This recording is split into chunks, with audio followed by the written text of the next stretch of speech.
In St. Petersburg in Russia for the G20 summit. That summit will, of course, be dominated by discussion of Syria, with the summit's host, Vladimir Putin, implacably opposed to any military action against his ally, Bashar al-Assad. Mr. Cameron may have a meeting with Mr. Putin, but after last week's vote in Parliament, there will be no bilateral with President Obama. He will be meeting with President Hollande of France, who has pledged support for American strikes. Let's speak to our correspondent Daniel Sanford in St. Petersburg. Daniel, are we making too much of this? We always like to pour over everything when, the President isn't seeing the Prime Minister or the Prime Minister isn't seeing the President. Is there a significance in this or not? Well, look, so far as the British-American relations are concerned, of course it'd be disappointing for David Cameron that he's not having a separate standalone meeting with President Obama, but it isn't as if they don't speak on the phone a lot. They've clearly discussed things a lot, certainly in the build-up to last week's parliamentary vote, perhaps a bit less so afterwards. So, yes, I think that's disappointing and certainly bad for him in terms of how the British press are going to react to it, because inevitably it looks like a snub, even if it isn't intended as such. But it's kind of worse than that for David Cameron, really, because here he is at a summit which is supposed to be about the economy, but actually everybody knows is going to be dominated by discussions over Syria, and yet he's completely removed from the argument over Syria. He's here with his officials on the plane coming over here saying, oh, well, we're going to be concentrating on banking and on the economy. He just isn't going to be a part of the big discussion about what happens next in Syria. He isn't actually here yet, I should say. He's arrived in St. Petersburg,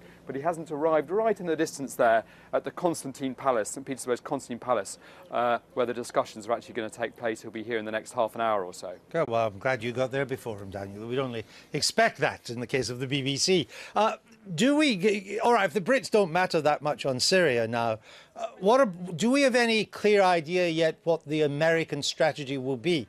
Mr. Obama is obviously there to make friends and influence people as he gears up to try and get Congress to back some kind of attack on Syria. He won't get Mr. Putin. I think we can count that out right from the start. So what is his strategy? What does he hope to achieve at the G20 come Syria?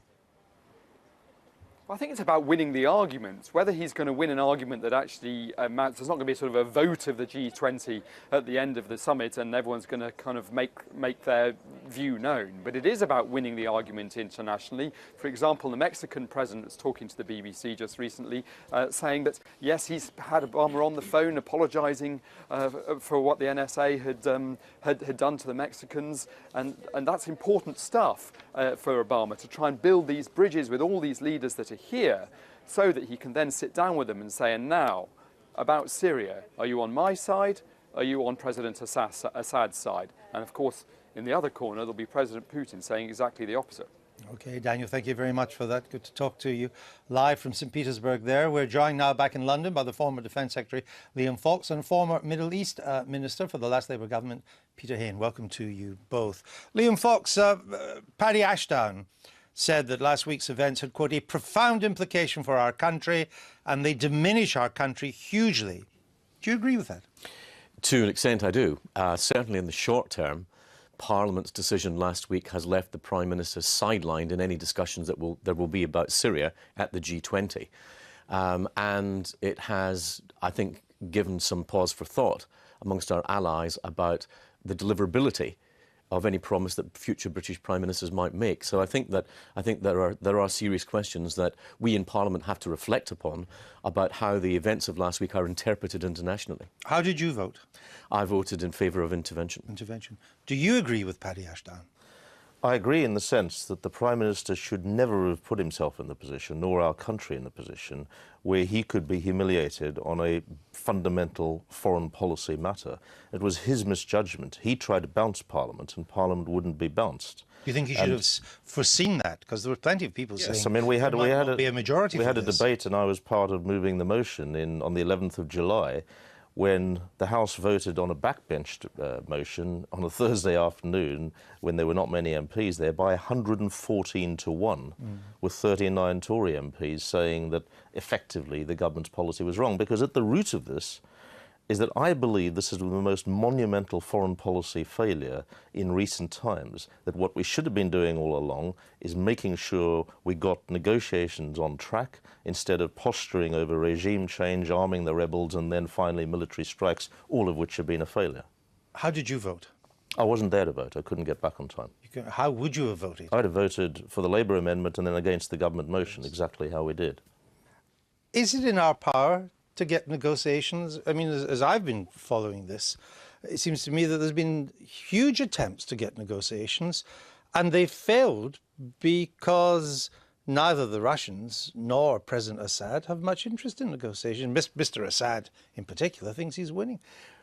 I think we have to try and get some sense of perspective about what we can actually do in the internal dynamics of a civil war in Syria.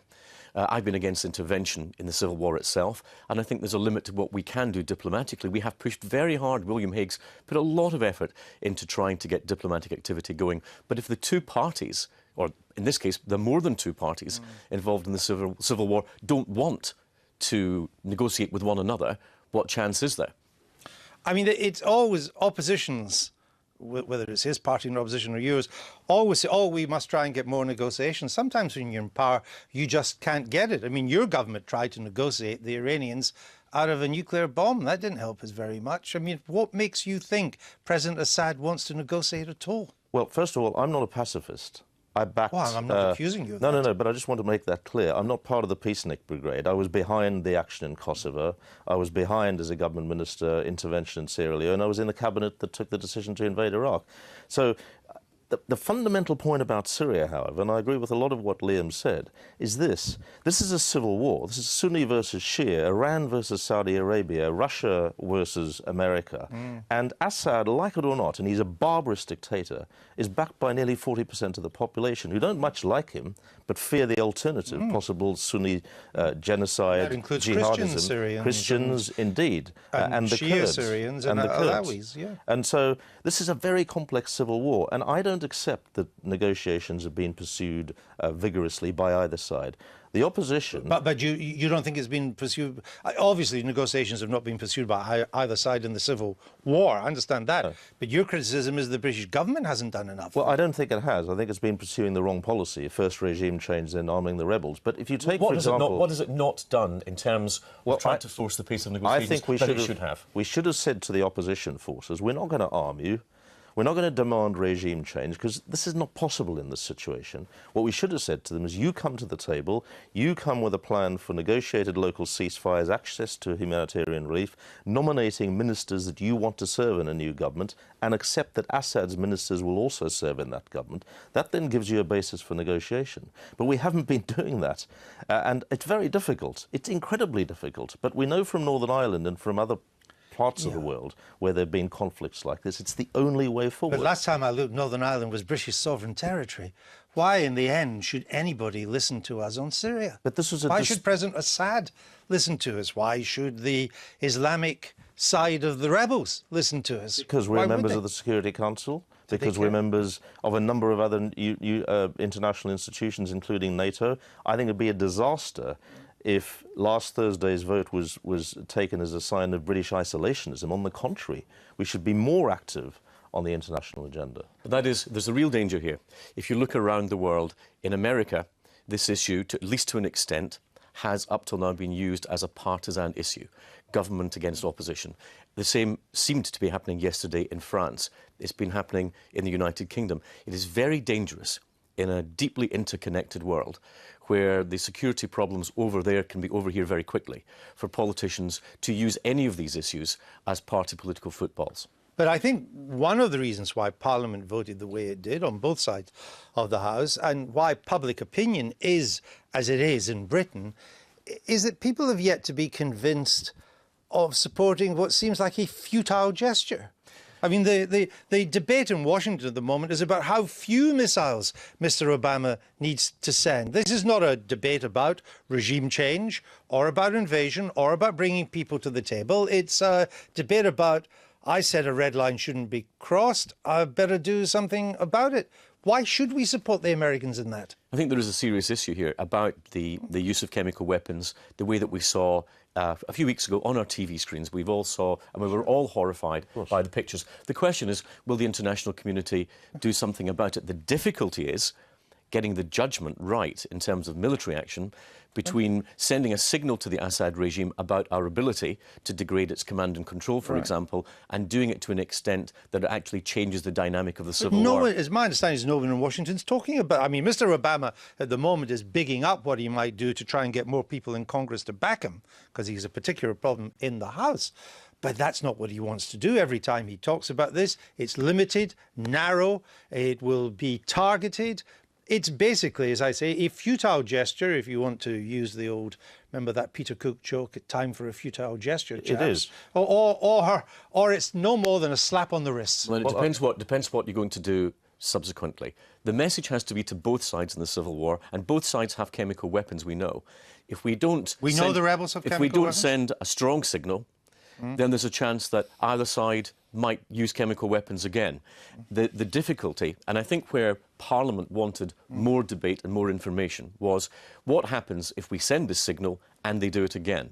That was the fear of escalation that Parliament was worried about. And I think that's a genuine worry. Nobody has, and I agree with Liam. I mean, the problem with this approach all along, and I fear it's the problem with President Obama's stance, or his posturing, I'm afraid, at the moment, is what comes next. What are the consequences? Would there be retaliation? Would there be escalation? What about the collateral consequences? Yes, chemical weapons are abhorrent. There is a red line, but they account for only 1% of all the casualties in this awful Syrian conflict. So you're not dealing with the 99%, and that can only be... It is a war crime, and the price of what might have to be paid in terms of intervention has to be weighed against the price of doing nothing. And if the international community sends out a signal that it's not willing to act in the face of what was a blatant use of chemical weapons against a civilian population, surely the risk then is that the regime or others will do it again. And that would be on our conscience. Doesn't Labour find itself in an unusual position here? I mean, the Labour Party cheer-led the election of Mr. Obama in 2008 and his re-election in 2012. Indeed, Mr. E. Miliband was in America at the time, first time round, 2008. You were huge supporters of the victory of Mr. Hollande in France.